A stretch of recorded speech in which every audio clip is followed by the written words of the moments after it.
Saudara dan saudariku yang terkasih, warta tentang kasih selalu disuarakan dan diserukan oleh Yesus sepanjang zaman hingga hari ini. Sebab kasih sesungguhnya menjadi pedoman dan dasar untuk boleh mengalami satu kehidupan yang harmoni dan selaras bersama dengan Tuhan dan juga sesama. Kasih mampu mengubah segalanya menjadi baik. Tanpa kasih, kehidupan manusia tidak akan pernah menjadi lebih baik. Bahkan kasih mampu mematahkan dan mengakhiri rantai kekerasan.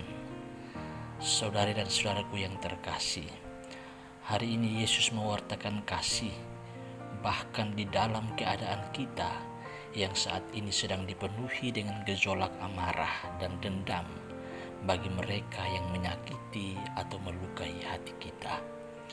Yesus mengharapkan agar kasih menjangkau dan juga menyapa setiap orang, bahkan musuh atau mereka yang menyakiti hati kita. Sikap mengasihi ditawarkan oleh Yesus menjadi suatu cara hidup anak-anak Allah.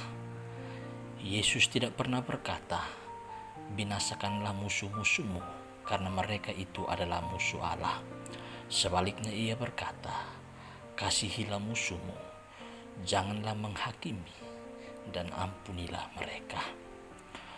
Mengasihi itu adalah tindakan ilahi, karena Allah adalah kasih. Maka siapapun yang tidak mengasihi tentunya tidak mengenal Allah. Saudari-saudaraku yang terkasih, sanggupkah kita menjabarkan hukum kasih ini dalam realitas hidup kita bersama dengan mereka yang telah melukai hati kita? Ataukah dendam dan kebencian masih memenuhi hidup kita? Sikap mengasihi bahkan kepada mereka yang kita benci atau yang membenci kita sekalipun sesungguhnya merupakan tindakan Kristiani. Yesus senantiasa menegakkan hukum kasih sebagai dasar dan identitas para beriman yang percaya kepadanya. Kasih menjadi ciri khas dan keutamaan orang-orang beriman. Bahkan kasih meretas batasan-batasan logika manusia. Mengasihi tanpa balas jasa, memberikan dan menghadirkan kasih kepada siapapun, bahkan kepada musuh.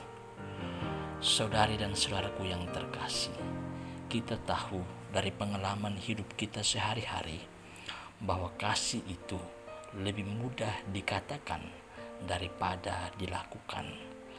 Kasih itu tidak akan pernah dilakukan jika kita hanya melihat terus orang-orang yang melukai hati kita dan melihat luka-luka yang kita alami.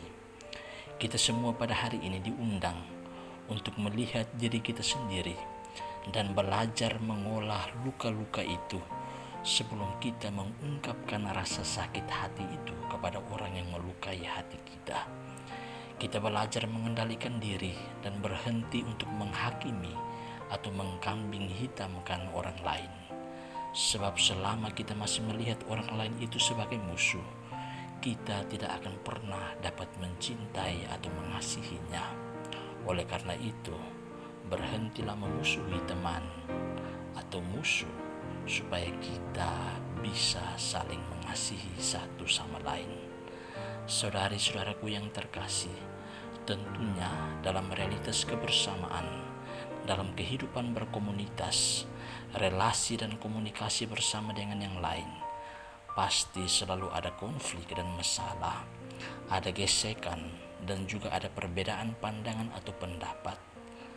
Hal itu tentu biasa, namun terhadap sikap-sikap dan dinamika hidup seperti ini, marilah kita kembali membangun dan menghidupi semangat kasih agar harmoni dan sukacita dalam hidup ini boleh tercipta berkat rahmat Tuhan.